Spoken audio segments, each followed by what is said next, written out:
Alright, so this is the noise that this car be doing. I don't know if you hear it. It just like makes a loud, ugly clunking sound. Oh yeah, you could definitely hear that.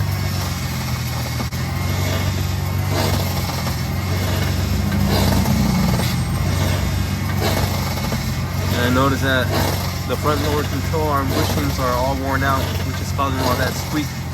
So we're gonna be replacing that. Let's get started with this. Ladies and gentlemen, if you guys working on the slope, don't forget to chalk your wheels.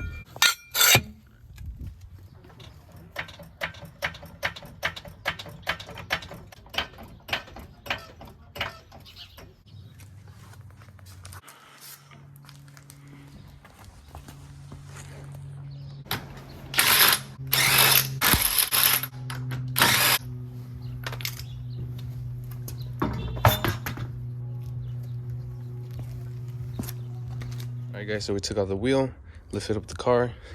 Don't forget about your jack stands, important, safety.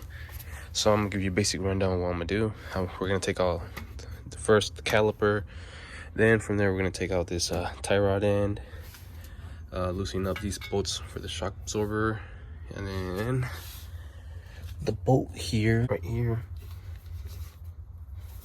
with the ball joint. And then once that comes off, all that is off, you can easily take out all this and then we'll be free. Take this one out too, and then once the control arm lowers down, just take out that, and yeah, we'll go from there.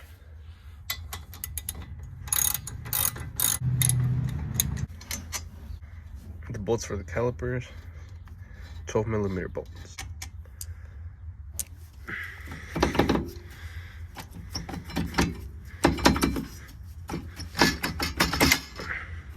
There you go, caliper off.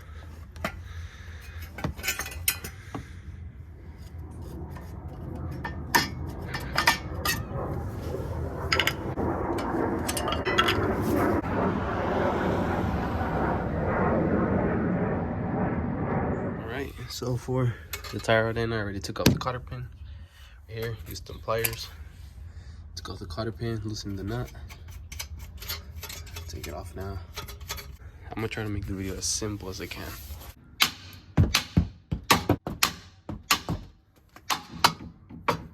The tie rod end is out. Now loosen these bolts here with the strut.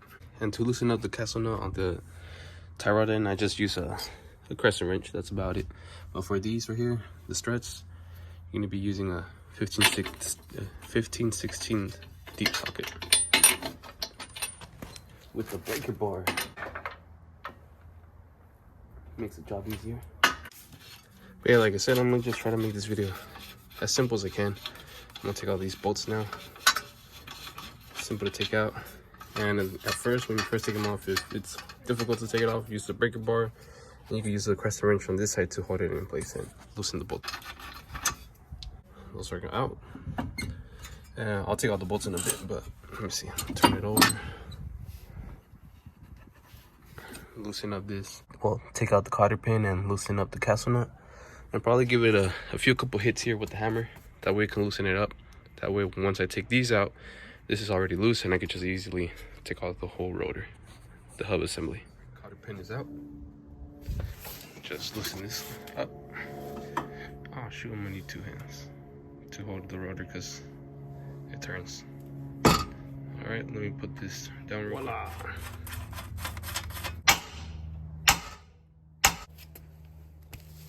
Just like that, it loosened up. You can tell it easily came off. Perfect, makes the job easier. Don't have to stroke as much. Now just take off these bolts, 1, 2. Slide this out. Oh, don't forget to take out this. Ooh, yeah. All right, right now just take out these from the strut, take it out, and then easily slide the whole hub assembly.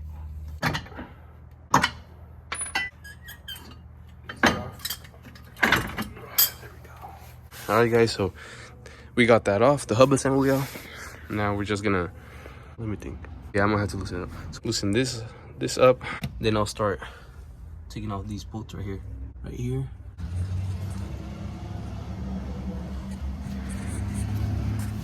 All right, guys, so for this bolt right here, we're gonna use a 5/8 socket.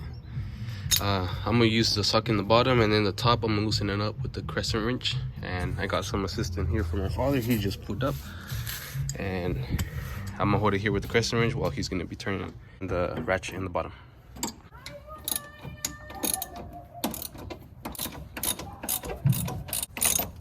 All right, guys, and as you can see, we already took off the bolt right here, the little nut, and the little bushing from the underneath here is out, and the little control arm went down. Now from here, just pull out the spring. Then all we have to work with is these bolts right here, and replace them with brand new ones.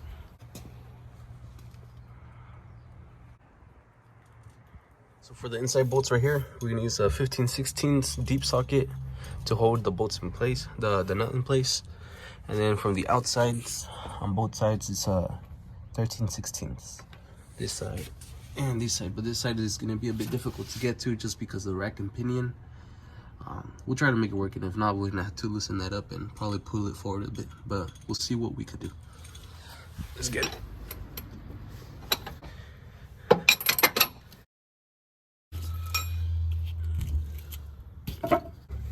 For the other side, since we can't use a socket, we use a wrench, 21mm, and it's getting the job done. But we'll see if we can pull out the bolt right now in a bit. All right, right now I'm struggling. Can't take out this bolt. Why? Because it crashes with the other bolt right here. So I'm gonna take off this one. That way, this one could easily come out. All right, so the socket that we used for this one was a 15mm. And right now we're having trouble with this one, like I guessed earlier. We can't take out the bolt. Why? Because of the rack and pinion. So what we're gonna do is loosen up this, pull the rack and pinion forward a bit, and hopefully we could take out the bolt. I'm getting the bolt right here. I'm using a 15mm, and my father's using a 3/8 in the front to loosen the bolt of the rack and pinion, and hopefully it works right now. And the same thing that we did on this side, we're gonna do on the opposite side. That way we can slide the rack and pinion forward. If not, we're not going to be able to. Yep. Alright, so slowly but surely we're making progress. There it is. Took out the bolt from there. That one. And this one right here. Yeah, so we're going to have to take out the bolt from here. Use a 13mm, disconnect it from the steering. What would you call that? Steering column? I'm not sure. But disconnect it from here. I'll show you right now in a bit. Here's the bolt that connects to the steering, and then we could push the rack and pinion forward, so we could get this darn bolt out of the way. And yeah, once the bolts are out, we'll be able to slide the rack and pinion forward like about 1 inch. And once we scoot that forward, we'll be able to take out that bolt, and then we'll be able to take out the lower control arm.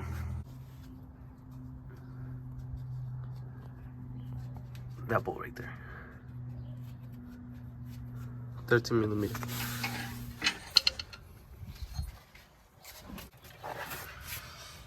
Okay, we were finally able to take it out. So what we did here, we took out that bolt right there, and then my father pushed the rack and pinion forward. You have to push it a lot, and then after that, you'll be able to take out successfully. Take out this bolt right. So here we go. We have the control arm out. And this is what causes all that nasty, ugly noise. Old control arm bush. Alright guys, so this is the following day. The camera did die, so I wasn't able to record how to put everything back on together. But it's gonna be the same thing. Just do everything that you just did except backwards.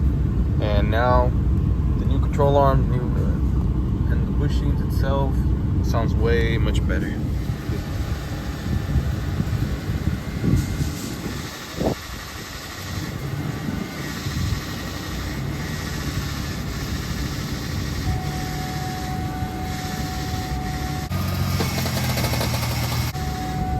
No more of that clunking sound, no more. Man, I used to be able to hear it all the way from in here. It gets so annoying, it sounds so bad.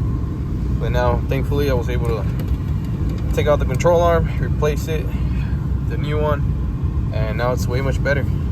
So I'll just give you a quick little rundown on what I did to put it back on. Okay, so first put the new control arm, put the bolts on, then from there I just push the rack and pinion back in its place, tighten the rack and pinion. And also don't forget about that 13mm bolt that connects from the rack and pinion to the steering column or shaft, whatever that is. Don't forget about that, very important. And then from there put the screen back on, lift up the control arm, but make sure the sway bar link goes in that little hole inside the control arm. Tighten the sway bar link, and then from there everything should be easy. Much almost done. Just put the whole hub assembly, the rotor on, put the nut on the ball joint, and then from there attach it to the strut, tighten that. Don't forget about the tie rod end, and you're basically done right there at that point. And don't forget that one bolt that we took off when we took off the large bolt from the control arm. And boom, you're done. And no more sound, no more ugly noise.